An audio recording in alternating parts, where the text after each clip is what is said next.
Noite a todas e a todos, boa noite a todas as pessoas. Gostaria de agradecer, colega professor Levi, pelo empenho na organização, pela liderança que tem exercido durante esse evento. Gostaria de saudar os meus colegas Washington e o professor Danilo, e também gostaria de saudar todos os presentes e todas as presentes que, num dia como hoje, estamos aqui tentando pensar a questão da pandemia e da desigualdade social, né? Para ilustrar um pouco a forma e o conteúdo que eu quero dizer um pouco hoje, não sei se vocês estão acompanhando o noticiário, mas nas grandes cidades a questão da violência ela é sempre mostrada e sempre ilustrada, e ontem um jovem de 19 anos chamado João Lucas, menino preto, pobre de periferia, morreu com 10 tiros, de uma maneira ainda controversa, e a questão das milícias e da participação da polícia, ela está sendo apurada, né? Por que eu estou trazendo esse caso para ilustrar? Porque eu estou tentando pensar como que o Brasil ele entra de uma maneira muito singular na questão da pandemia, ou seja, ele tem uma história própria, apesar da pandemia ela ser global, ela atacar o mundo inteiro, ela não ataca o mundo inteiro da mesma maneira, né? Cada país, a partir da sua estrutura social, ele reage à pandemia de uma maneira muito própria. E o Brasil, ele está apresentando essa reação muito própria a partir dos seus critérios sociais, né, que tem um reforço das desigualdades sociais. Então, um pouco que eu quero falar é que o Brasil, ele tem uma estrutura, a partir do que eu estou tentando pensar, a partir do colonialismo, né? Uma estrutura que ela advém de um racismo estrutural e de um racismo institucional. Então, o que seria o racismo institucional? E daqui a pouco eu dou uma definição do racismo estrutural. O racismo institucional é aquele que o Estado, de uma certa forma, ele contribui e pratica o racismo. E uma das formas que o nosso Estado brasileiro ele atua na chave do racismo é na chave que um conceito que está vindo também do pensamento decolonial, que é a necropolítica. Os estados, eles administram e causam mortes, né? Para a gente ter uma ideia, no Rio de Janeiro, em São Paulo, 1/3 dos assassinatos tem a participação de agentes públicos, né? Por que eu estou trazendo esse exemplo e falando começando com o racismo institucional? Porque o que eu tento pensar pela pandemia e também pela questão da cloroquina, ou para nós, diversas quedas dos ministros de saúde, é pensar que um tipo social, então a gente tem um tipo social que está se destacando como elite econômica, política e social.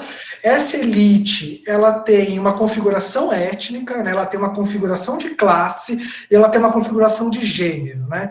Então, o que eu estou tentando pensar a partir da pandemia é como um tipo social, então, que eu chamo de homem branco, e eu vou qualificar ele como medíocre, por causa de toda a sua relação que ele tem no seu saber fazer, então, negar a ciência, na sua qualificação.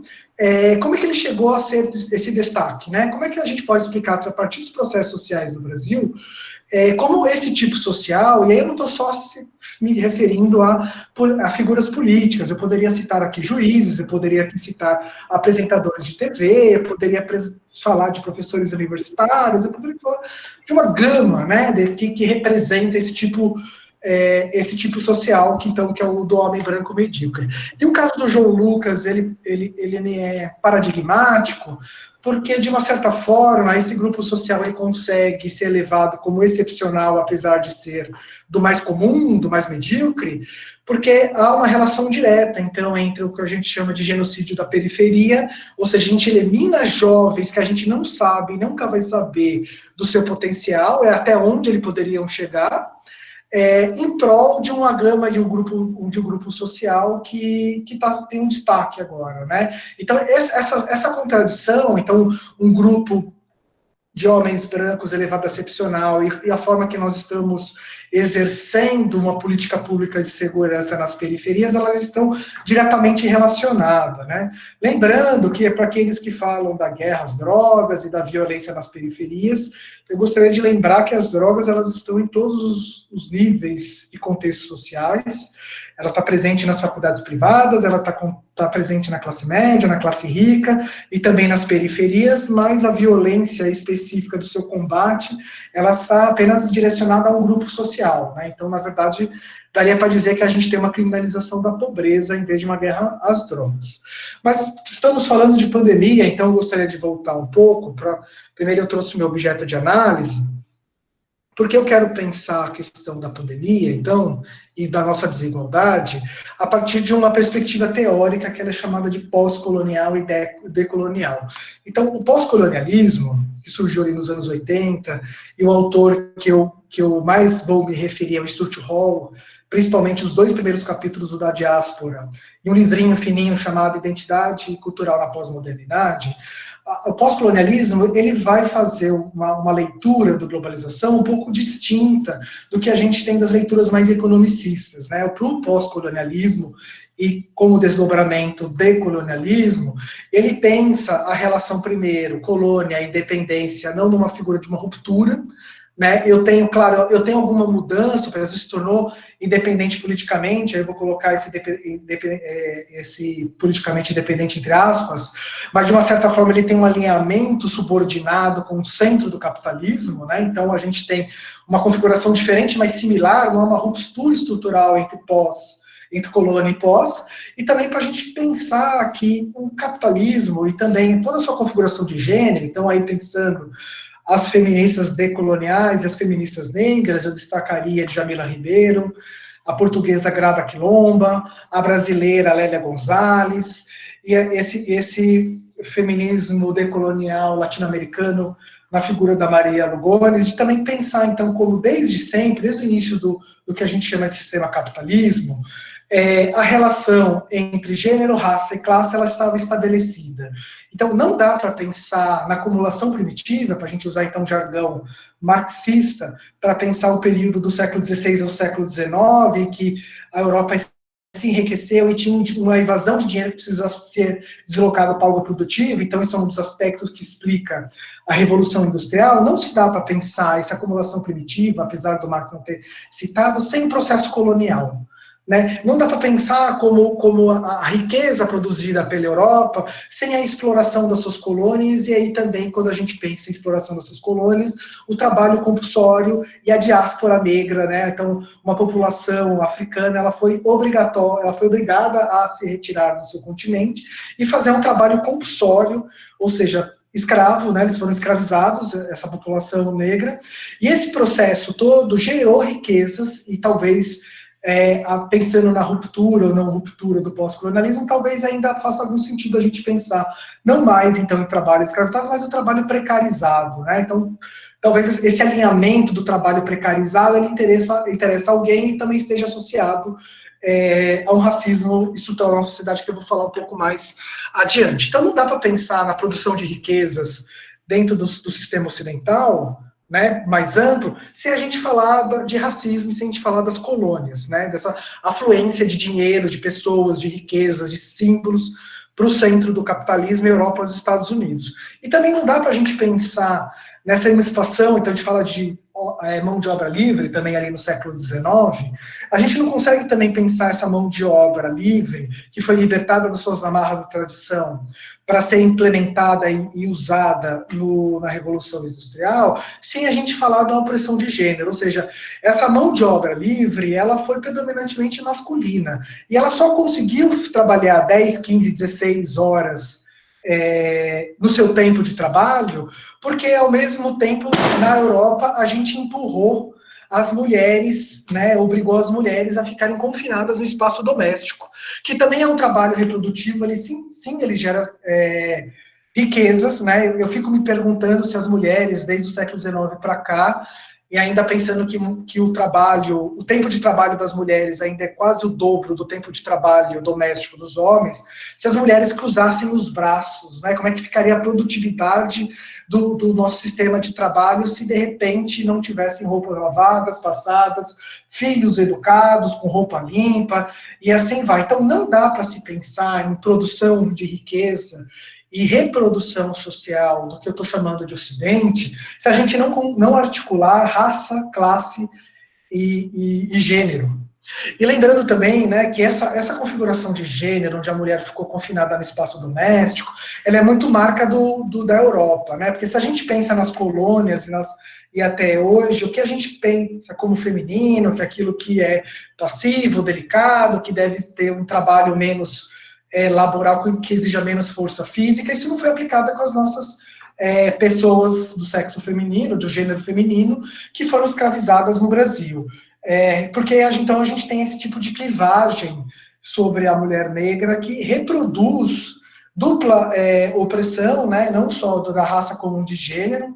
E aí, então, eu gostaria de dar uma visibilidade para um longo estudo sobre a desigualdade social do Brasil, feito pelo IPEA, Instituto de Pesquisas Econômicas Aplicadas, de 2019, publicado em 2019, no ano passado, que acabou dando o nome como Cartografias da Desigualdade de Gênero e Raça, porque qualquer índice que você pegue, seja de escolaridade, seja de renda, você pode escolher qualquer variável, o que está no topo, ou seja, na base da nossa vulnerabilidade social, está colocada lá sempre a mulher negra por causa desse duplo sistema que lhe oprime, né?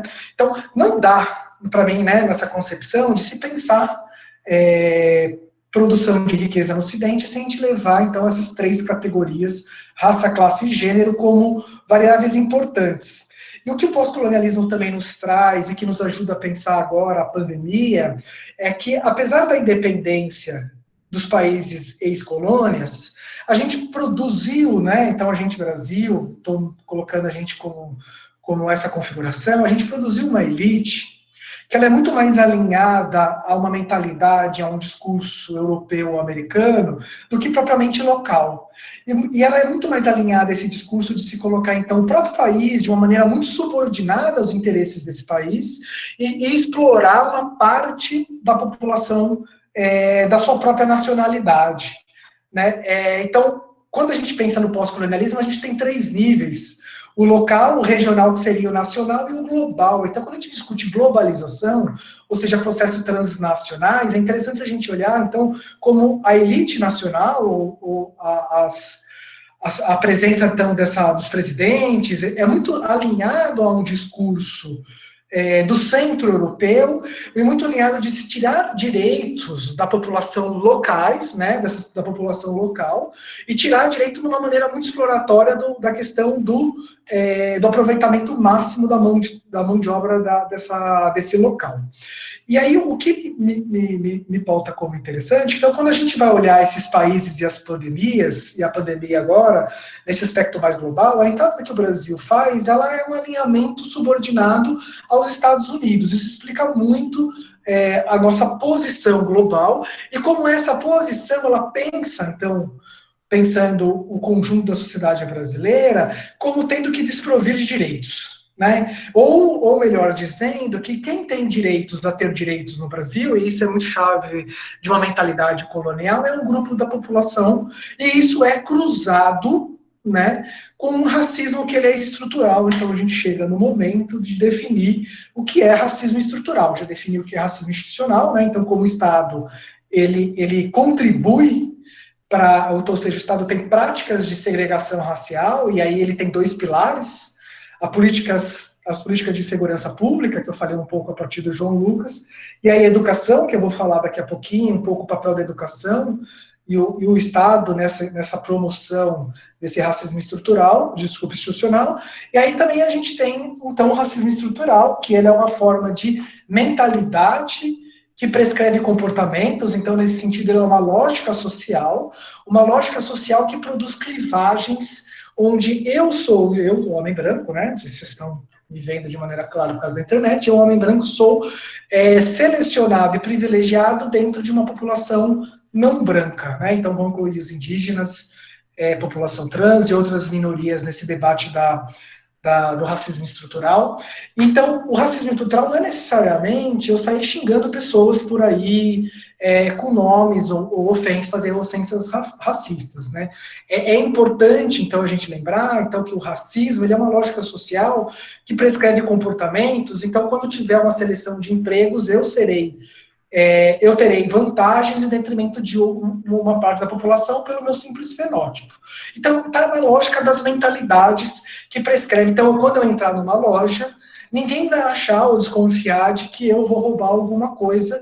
E quando uma população, então, não branca entra numa loja, ela é alvo primordial de uma desconfiança. Então, o racismo estrutural é isso, é uma lógica que exclui, a partir de comportamentos, uma parte da população e tira a outra, né? Então, associado ao racismo institucional, a gente tem, então, o racismo estrutural, que está muito ligado, então, nessa lógica da precarização do trabalho e da lógica de que uma elite que se pensa mais europeia do que brasileira está produzindo uma lógica de te retirar direitos. O racismo estrutural tira uma parte da população dos direitos sociais, de saúde e de educação. Então, uma das questões quando a gente vai pensar quem é que está concorrendo, quem está produzindo coisas para se alçar como elite, quem está tentando pensar e produzir pensamentos sobre o Brasil a partir dos seus próprios privilégios, é uma parte da população. Então, a gente não tem um corpo social político que é o conjunto total da população. O nosso corpo social e político é parcial, formado principalmente que tem essa liderança, então, o que eu estou chamando de homens brancos medíocres, né? Pensando nas nossas lideranças políticas e nas nossas lideranças que estão aí na mídia, jurídicas, e assim vai. Por que pensar nessa chave? E aí eu queria falar um pouco sobre educação.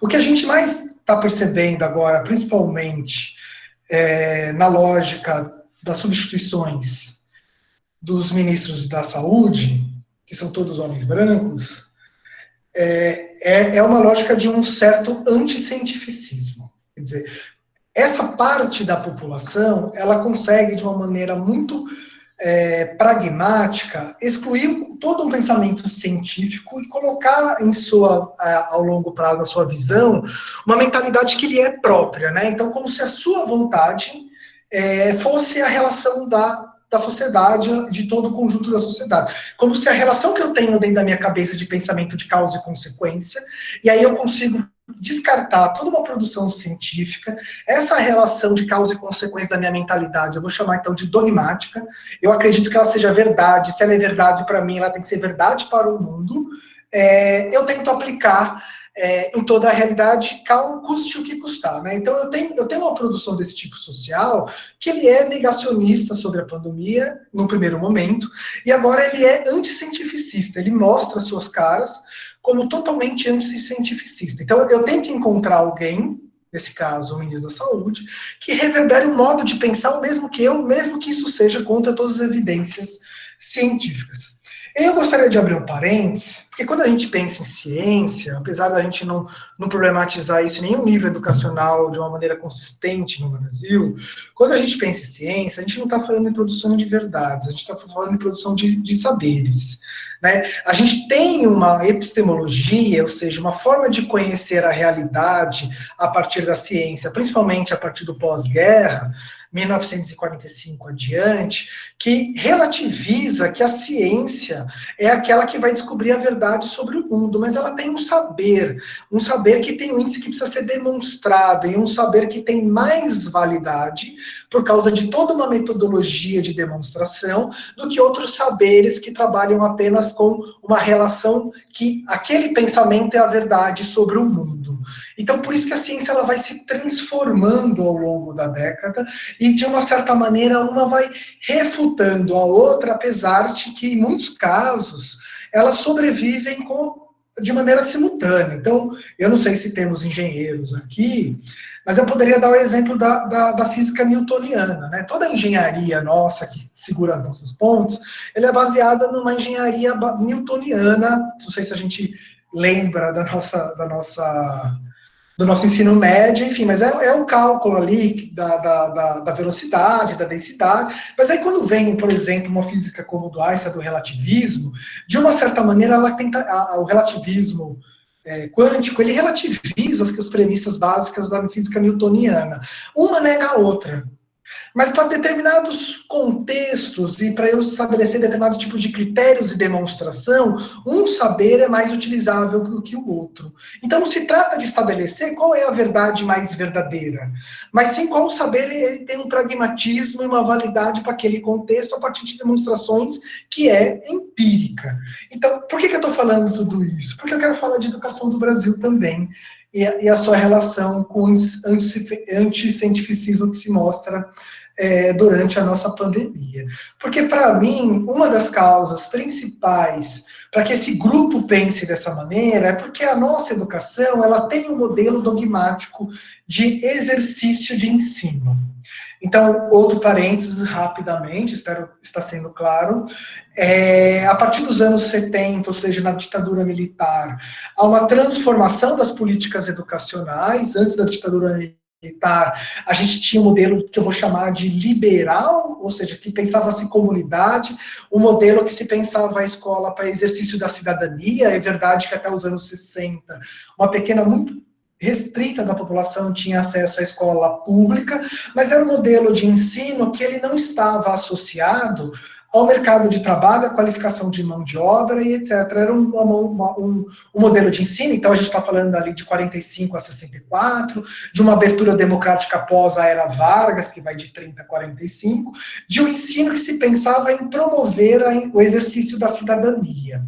Mesmo porque nessa época a gente não tinha ainda o sufrágio universal, porque uma parte da população ela não tinha direitos políticos, que era os analfabetos. Então, um dos papéis da educação era alfabetizar para fazer uma inclusão numa comunidade política chamada Brasil.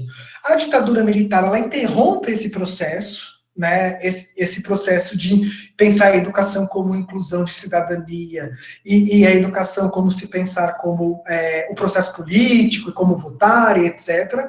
E começa a colocar em exercício um modelo que nós vivenciamos até hoje, que pouco foi questionado.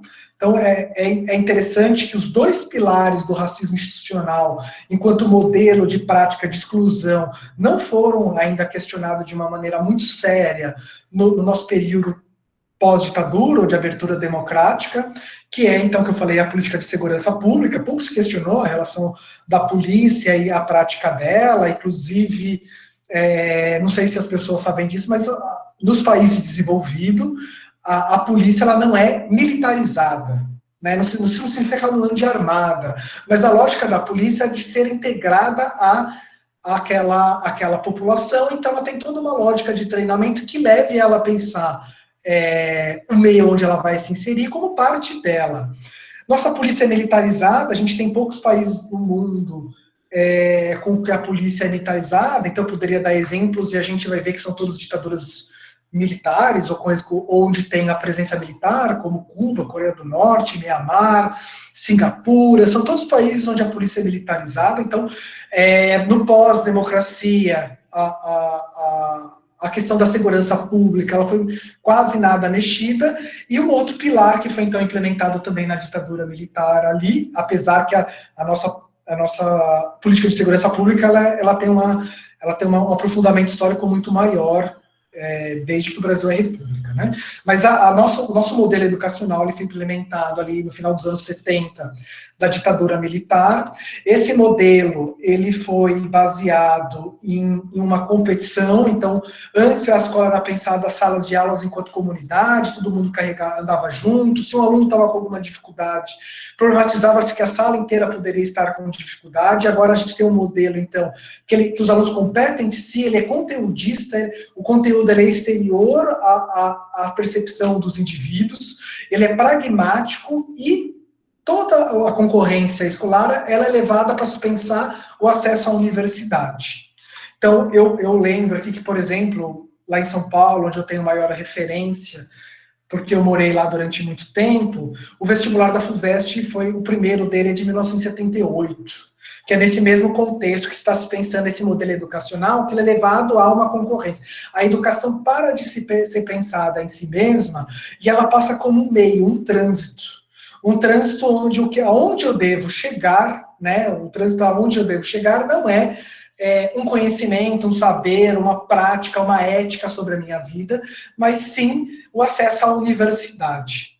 Então, esse modelo que a gente vive hoje, que eu vou chamar de tecnoburocrático, ele não foi sempre assim no Brasil, ele existe ao longo dos... foi inventado nos anos 70, e ele foi implementado ao longo dos anos 90, 2010, e talvez a gente está vivendo agora uma espécie de auge dele. É interessante que esse modelo, ele foi feito para excluir, né? Primeiro porque a gente consegue diferenciar aquelas pessoas que conseguem decorar e aquelas pessoas que não conseguem decorar. O índice disso, que o conhecimento virou decoreba, é quando nós estamos ali no ensino médio, a gente chega para os nossos pais e fala aquilo, os pais falam, nossa, mas eu não lembro nada mais disso. Parece que a gente aprende aquilo simplesmente para entrar na universidade e depois esquecer do que a gente aprendeu, porque o seu fim já foi atingido. Esse tipo de conhecimento, que trabalha de maneira conteudista, ele é essencialmente, fundamentalmente, dogmático. Ele, como eu tenho que decorar uma coletânea de conteúdos, eu decoro ele, e ele também me é passado em sala de aula, como modelos de verdades. Esse tipo de conteúdo, além dele produzir exclusão, porque eu consigo diferenciar quem consegue decorar mais por uma questão socioeconômica e quem não consegue, ele também produz pessoas mais conservadoras, porque há pouca problematização sobre esse conteúdo. Essas pessoas trabalham como se a ciência fosse, de uma certa forma, uma religião. Por isso a palavra dogma. A palavra dogma vem das cosmologias religiosas, que trabalham com suas verdades fundamentais, que não podem ser questionadas. O nosso modelo educacional, ele trabalha o seu conteúdo como dogmas, como verdades. E aí parece que isso tem consequências não só na exclusão do acesso do mercado de trabalho, porque a educação é apenas pensada como trânsito, mas também como a mentalidade das pessoas. E aí quem consegue um modelo mais aprofundado de uma educação desse tipo, prestar o vestibular e vai ter acesso à educação, de uma certa maneira são as pessoas que conseguem ser mais conservadoras e também conseguem, de uma maneira tranquila, como a gente está vendo nossas lideranças políticas, negar os saberes produzidos pela ciência, que não são de verdades, mas são saberes que têm que ter critério de demonstração, como eu disse anteriormente. Assim como na religião eu posso, né, e consigo escolher aquela religião onde as verdades, de uma certa maneira, elas acalentam o meu desejo do que aquilo seja verdadeiro, ou de que aquilo seja um reflexo da realidade, até mesmo um reflexo de mim. Mutatis mutandis, né? Eu estou mudando de contexto. Eu consigo pensar a ciência também nesse modelo educacional que a gente vive, ou seja, a partir de um critério que seja verdade, a partir do meu desejo, que aquilo seja verdade, e de um critério que aquilo seja mais ou menos um espelho de mim. Como é que eu estou tentando pensar isso também? Então, vamos ver os objetos de análise. Nos últimos 3 meses, eu tenho acompanhado, eu entrei nos grupos que dizem que a Terra é plana. Isso mesmo. Interessante que o debate que se estabelece lá dentro, né, porque é um produto que é uma relação que se estabelece de um anticientificismo muito claro, né? E o debate que se estabelece lá dentro da Terra plana, né, dos grupos, e um dos grupos tem quase 170 mil inscritos, eles têm um linguajar e um repertório muito próximo da ciência para negá-la. E trabalha com uma relação com a ciência enquanto verdade, né? Então me parece muito mais um positivismo do século XIX, né? Uma epistemologia, uma forma de fazer ciência do século XIX, onde se acreditava que a ciência substituía a religião porque também produzia verdade sobre o mundo. Lá também se estabelece esse tipo de repertório, se trabalha a verdade a partir dos seus critérios de vontade, e para mim é interessante como para essas questões sobre terra plana aparece muito a questão da palavra esperança, né? De diversos contextos. E a palavra de esperança, para mim, ela é muito... Assim como as pessoas têm esperança na cloroquina, né? É isso que eu quero dizer também. Porque ter esperança na cloroquina, ninguém sabe se ela vai funcionar ou não, porque depende de demonstração, como a gente sabe, do saber científico. Ter esperança nela não significa que ela vai funcionar, né? E eu vou estourar o meu tempo em 5 minutinhos, Levi. Peço desculpas. Não significa que ela vai funcionar. E a esperança ela é interessante para mim, porque a esperança ela é a irmã do medo. Né? Eu tenho medo de que um futuro não se realize. Essa é a chave da esperança. E a partir de um medo que não se configure, uma vontade de que aquilo se concretize. Ou seja, então, quando a gente está falando desse tipo de pensamento muito, entre aspas, anticientífico, ou para alguns, não sei se tem alguém aqui que acredita no científico, a chave que está relacionada lá é a própria vontade. A própria vontade da pessoa que está debatendo, né? Outra coisa que me chama muita atenção lá é que das últimas 15 postagens a favor da Terra plana, e sim, lá tem algum debate, tem gente que tenta falar que não, e o que mais se ouve, como não consegue ter um diálogo, vai estudar, ou seja, tem dicas, livros, vídeos para você aprender a calcular como a Terra é plana, porque tem esse repertório de base científica para negar a própria ciência, é que dos últimos 14 posts a favor da Terra plana, desculpa, dos últimos 15 posts, são os falhos, né, a favor da Terra plana, 14 são feitos de homens brancos. E se eu entrar nos perfis desses homens brancos, são todos com ensino superior completo. Fantástico, né? Esse tipo de análise de que há uma causa e consequência de um modelo educacional que estabelece a ciência como dogma e problematiza, então, essas pessoas que têm ensino superior, sim, elas são escolarizadas, elas têm uma educação formal própria, elas estão usando, são elas mesmas que negam a relação cientificista para negar a ciência. Então, aí, para caminhar para a minha conclusão, e tentar fazer um pouco de um resumo de tudo que eu falei agora, e encerrar nos próximos 3 minutos, é que para entender como o Brasil entra de uma maneira muito singular na questão da pandemia, e essa questão singular, ela tem muito a ver com o anticientificismo do seu enfrentamento, a gente não consegue entender isso sem articular raça, classe e gênero. Né? Por que a gente não consegue entender como o Brasil entra? Primeiro porque a gente tem toda uma história de base colonial, a gente entra na relação global de maneira subordinada, a gente entra na independência política, onde as elites elas se articulam de maneira subordinada às elites europeias e dos Estados Unidos, de uma certa forma produzindo clivagens para negar direitos para a sua própria população, no primeiro momento a partir do trabalho compulsório, agora pelo trabalho precarizado, e esse tipo de clivagem que não permite que uma parte significativa da população não consiga ter acesso a direitos e a participar, ou participar, ser de elite econômica e política, produz um tipo social que está estabelecida nas nossas lideranças de enfrentamento da pandemia. E aí eu quero deixar bem claro que isso é um tipo social, então não significa que não há mulheres compondo esse grupo de pessoas, né? Também eu quero dizer que ele é muito mais amplo do que o ministério e de que os grupos que envoltam o nosso sistema político, né? Eu consigo identificar esse grupo de pessoas, como eu disse para você, na mídia, na academia, em diversos outros lugares, e que a gente não consegue em fazer um enfrentamento da pandemia sem fazer uma desconstrução e problematizar como as desigualdades sociais do Brasil elas são produzidas.